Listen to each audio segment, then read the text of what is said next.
5 ways to balance your hormones after you've come off the depo-progesterone birth control shot.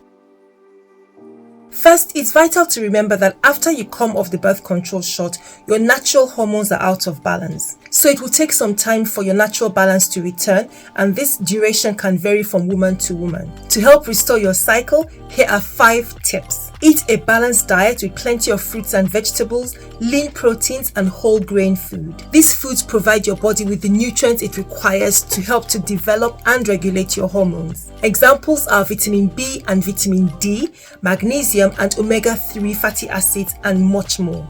Exercise regularly. Physical activity promotes circulation to the different parts of your body involved in producing hormones. So this helps with hormone regulation. Plus, exercise also helps reduce stress, which is a big factor when it comes to reproductive hormones. Number 3, get enough sleep. Adequate sleep is essential for your overall health and hormone production and regulation. Getting enough sleep means you have reduced anxiety and a better emotional stress response. Number 4, learn how to manage your stress by learning different techniques. They might include things like meditation or deep breathing and yoga. Stress alone can disrupt your hormone balance, so learning how to manage stress in your life can help to regulate your hormones. And number 5, consult your healthcare provider about your micronutrient levels, which help to support hormone balance. For example, if you have low vitamin B or vitamin D levels, you can take supplements to improve this.